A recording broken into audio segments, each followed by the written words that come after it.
Kwame was the only son of a wealthy family in Ghana.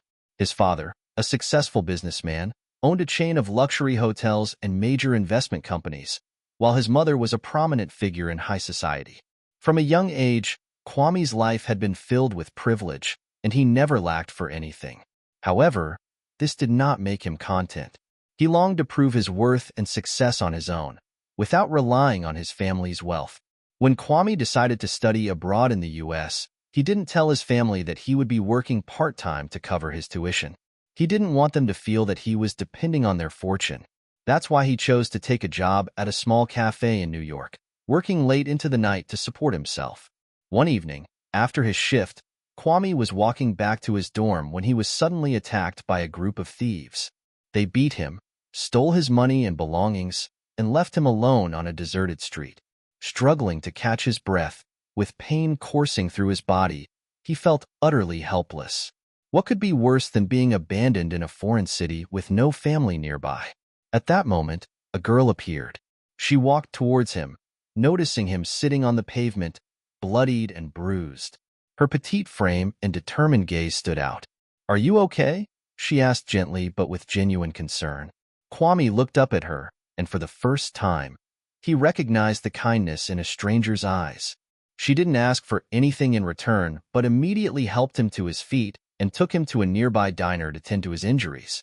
"I don't have money to help you, but I can help you stand up," she said.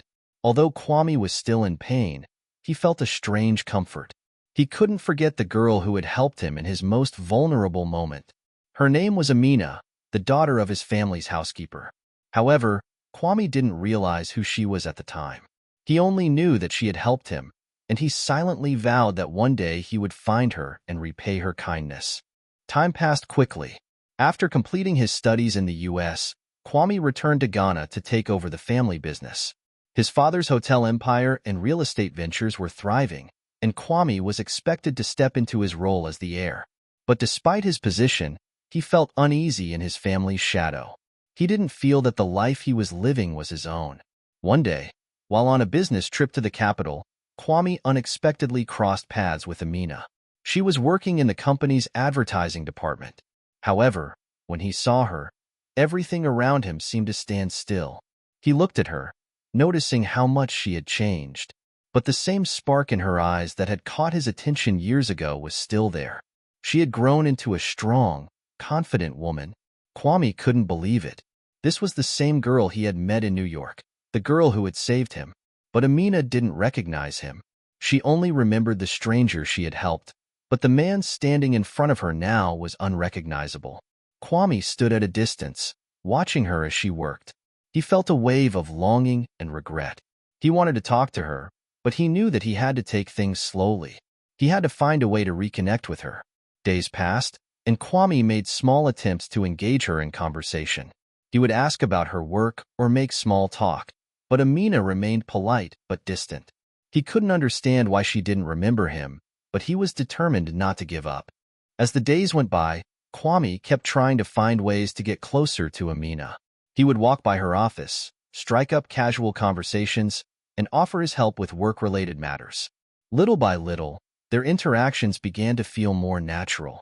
Each time they spoke, Kwame felt like they were slowly building a connection. One day, Kwame took the opportunity to ask Amina about a project she was working on.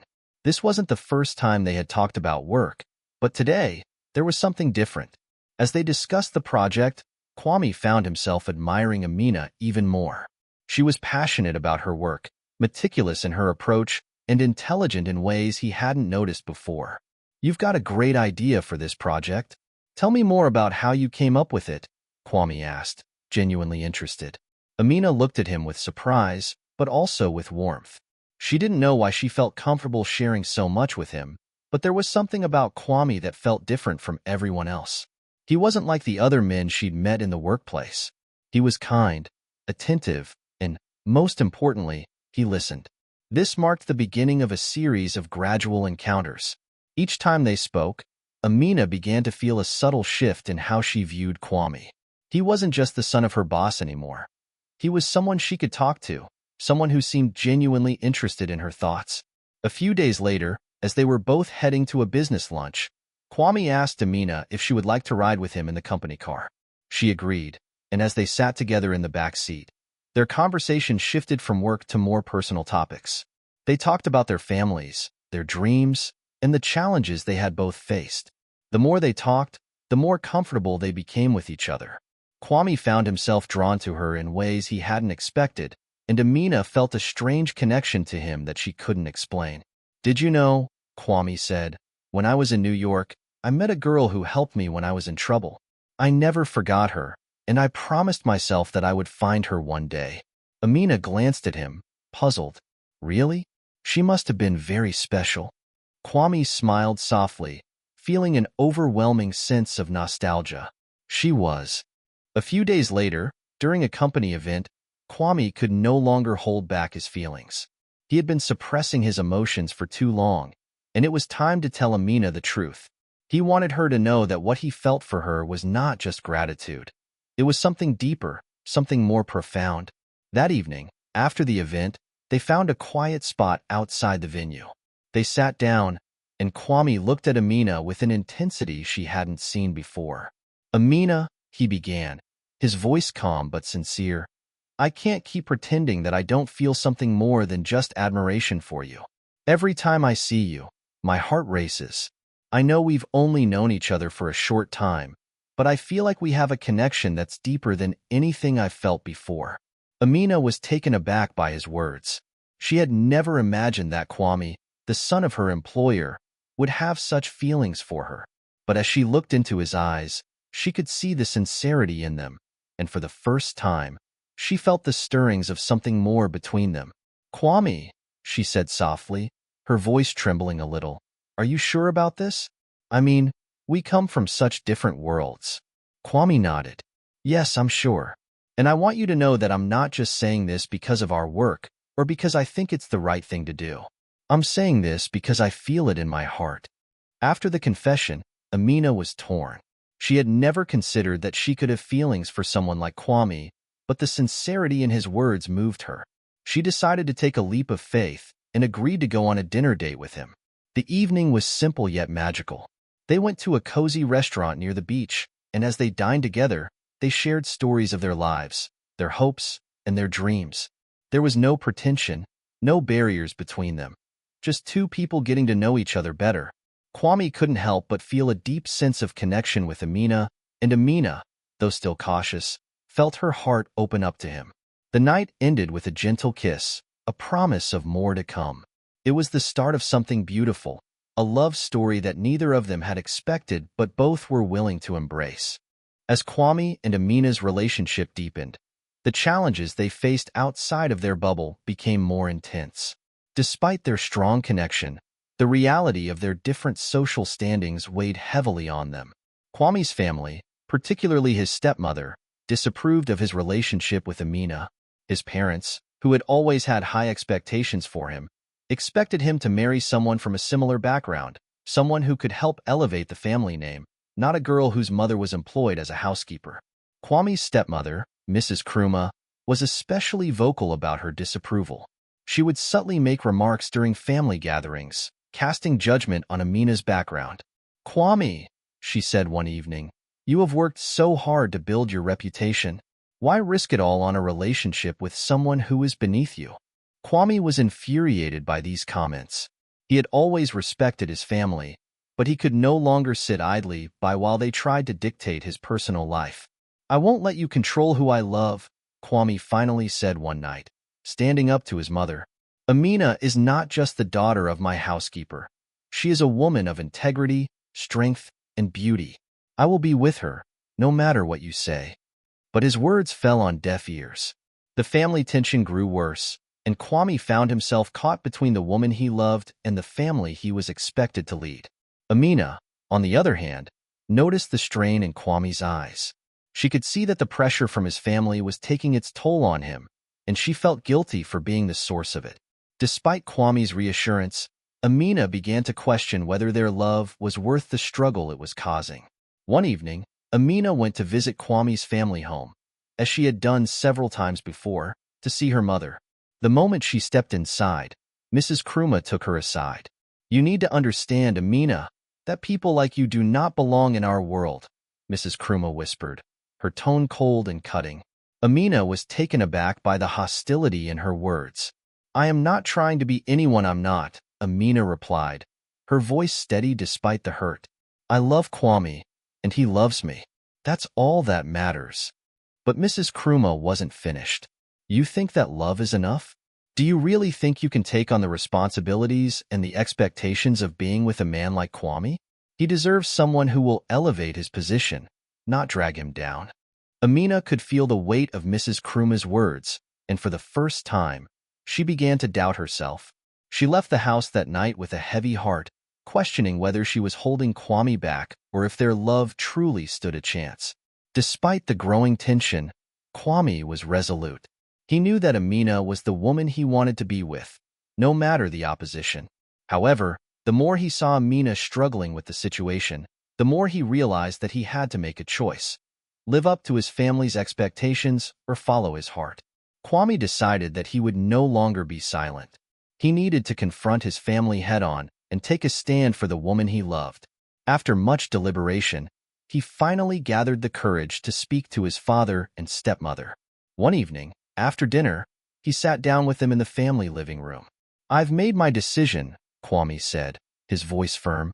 "I am not going to give up on Amina. She is the woman I love, and I intend to marry her. If you cannot accept that, then you will have to come to terms with it." His father, though taken aback, remained silent. It was his stepmother who reacted. "You're making a huge mistake, Kwame," Mrs. Kruma said, her voice shaking with emotion. "You have everything to lose. You don't understand the consequences of what you're doing." Kwame looked at her with a determined gaze. "I understand perfectly. What I don't understand is why you can't see how much Amina means to me. She is everything I've been searching for, and I'm not going to let anything tear us apart." The silence that followed was deafening. For the first time, Kwame felt as though he was no longer the son they wanted him to be, but the man he had always longed to become, a man who would stand up for his love.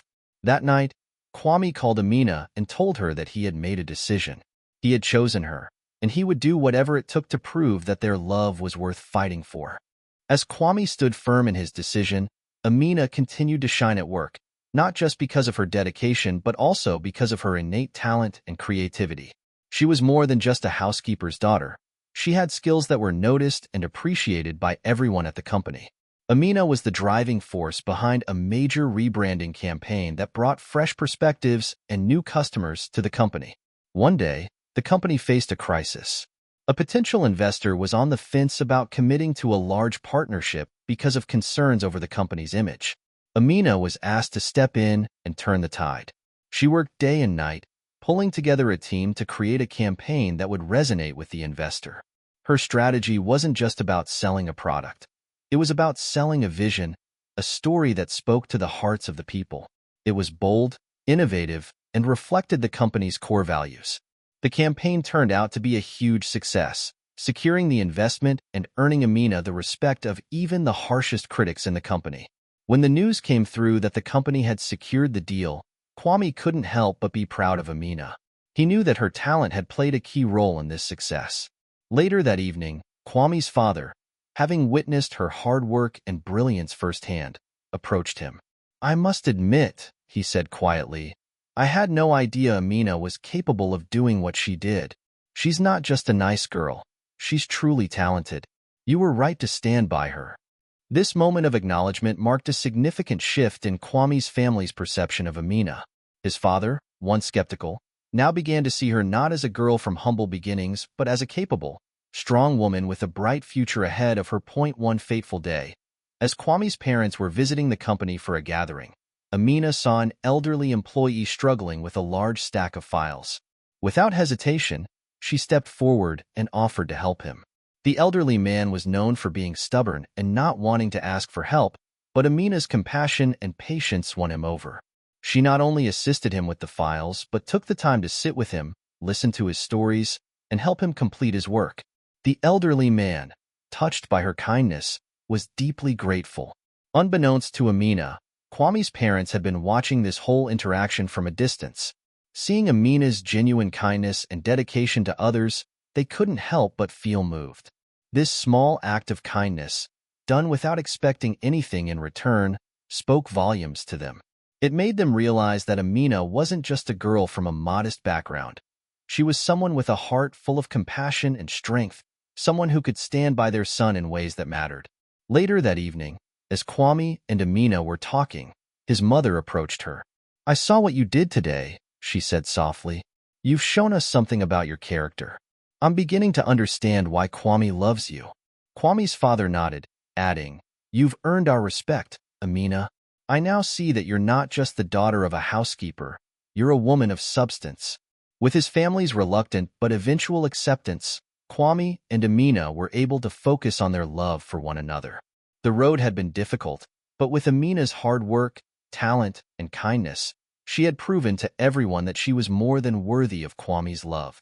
Their love triumphed not only because of their personal connection, but because of the way Amina's actions had changed the hearts of those around her, including Kwame's family.